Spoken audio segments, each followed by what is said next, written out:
Hello, Bond fans! You know, to say Bond fans love, ranking how the different incarnations of Bond and how, rank the films and all that kind of stuff. I never really see that many rankings of the MI6 regulars, M, Q and Moneypenny. And they're a really big part of these films. People love the Q scenes, people love the flirtings with Moneypenny, the briefing banter with M, and, each new version of those characters, much like each new version of Bond, have their own style and personality, which is why today we're going to be ranking all 4 of the different incarnations of everyone's favourite secretary, Miss Moneypenny, starting with my own personal least favourite.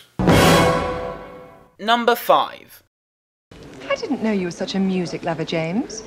Anytime you want to drop by and listen to my Barry Manilow collection.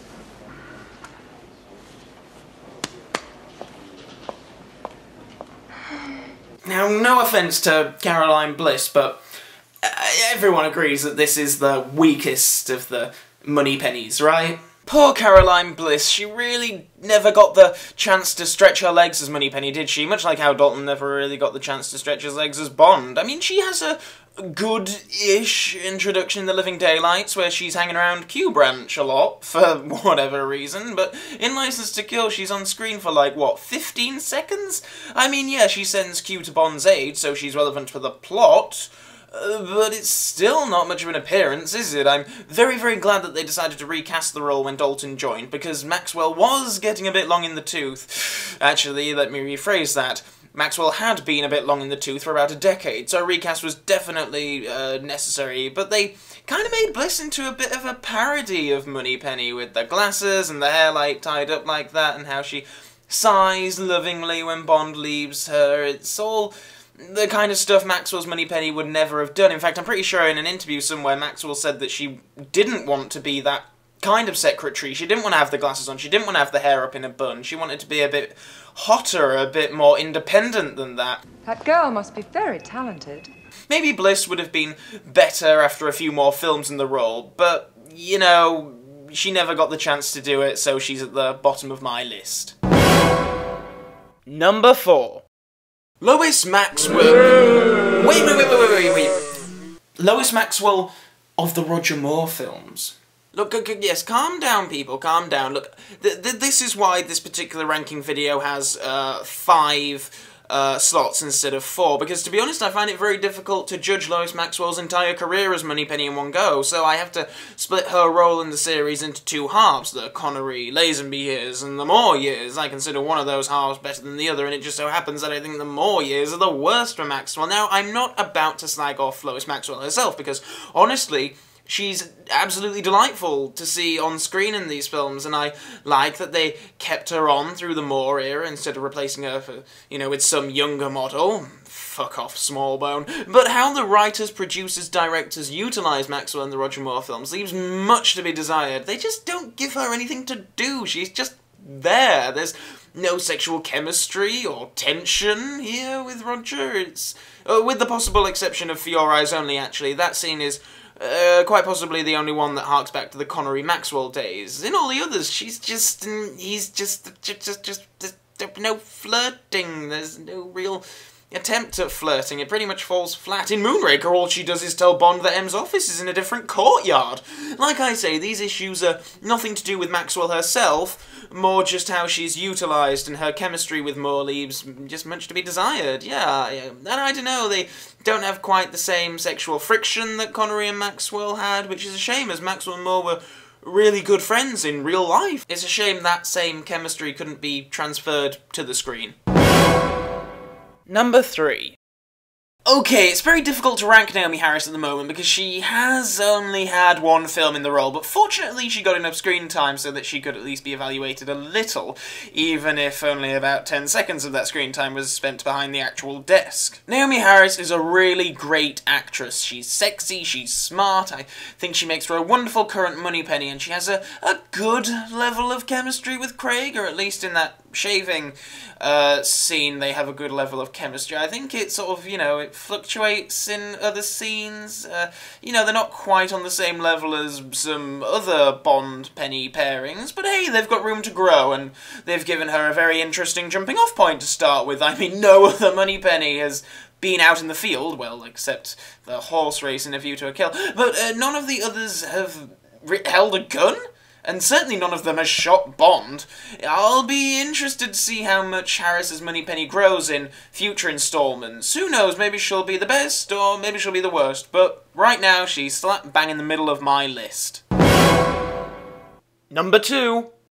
I've always been incredibly fond of Samantha Bond's Moneypenny, and you know, this could be because she was a Moneypenny of my youth. You know, obviously I grew up with Brosnan's Bonds, and so I, have fond nostalgic memories of those films and the people in them, especially the regulars. Though there's no denying that, much like Brosnan, Samantha Bond had a absolutely amazing, wonderful first film, but a really shockingly bad last film. The scene with Moneypenny in GoldenEye is exceptional. It is so smart and different, and I love the little insight into Moneypenny's life outside of the office, that she was at the theatre with a gentleman friend and then she got called back into the office, and, you know, this is a really little thing, but I like how she doesn't look pissed off that she got called back to the office after hours. It's just a little thing, but I think it says a lot about the character's sense of duty and loyalty to her job. Like, you know, I think most people, if you were called into work, you know, you'd be quite pissed off, but, you know, not our Moneypenny. Tomorrow Never Dies uses her okay, I guess. I like how she has her own little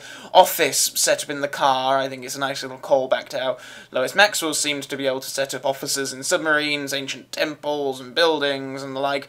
And her cunning linguist line is fun and, you know, probably one of the best lines from the film. Her appearance in The World Is Not Enough is one that really, really harks back to the Connery-Maxwell days. The sexual tension between the two of them in that scene is wonderful. It's probably the closest we've got to the traditional Moneypenny scenes in years. I also love her bitchy little comments to the MI6 doctor later in the film after the doctor's slept with Bond. It's like she can smell whenever anyone's been with Bond. She can sniff out every woman he's ever bedded. And then we have Die Another Day.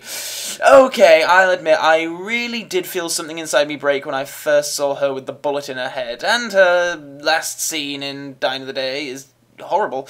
Like, just not funny at all, really. Kind of betraying who Moneypenny is. I don't know, I never really had the feeling that Moneypenny was ever properly lusting, like really lusting after Bond. You know, I don't think she goes home and lies in bed dreaming about sex with him, you know, I mean, yeah, they're flirty and Moneypenny cares about Bond a great deal and Bond cares about Moneypenny a great deal, but I always thought the lack of genuine sexual desire between the two of them was what made the relationship unlike any other Bond-woman relationship. Well, until Dame Judy, of course. Anyway, having Moneypenny do this in Die Another Day takes away some of her power, I guess is the word I'm looking for, because it means if Bond wanted her, he could have her, like, you know, like that. I just clicked my fingers, by the way. And it's only because he hasn't tried it on yet that they haven't slept together. At least that's what this scene implies to me, that she would go along with it and love it. I can't subscribe to that idea. I've always put Moneypenny on an equal pegging with Bond in that respect, and I hate Die Another Day all the more for destroying that wonderful Brosnan-Samantha Bond relationship for the sake of a cheap and not terribly funny gag. But going by the first 3 films, Samantha Bond's Moneypenny is easily my current second favourite. You always were a cunning linguist, James. Number 1.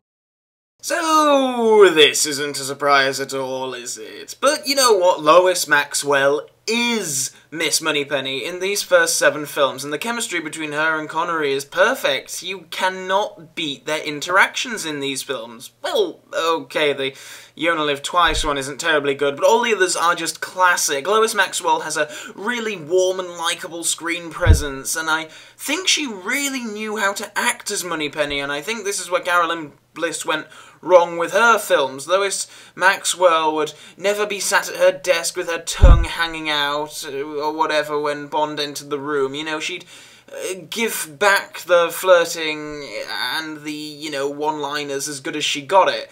But she never did a big, like, puppy-eyed thing, which Bliss did do in The Living Daylights, which feels like it betrays the character a little bit. I remember Maxwell saying in an interview that she liked to think that Bond and Moneypenny maybe spent a weekend away together in a nice cottage, and that they may or may not have slept together, but they decided that for work purposes it's best if things don't go any further. I quite like this little bit of backstory, and I like how it was somewhat incorporated into Skyfall in a way, with Naomi Harris's character in Macau. Like, did they sleep together after she shaved him? Well, I like to think it didn't happen, but I like that it's open to interpretation anyway.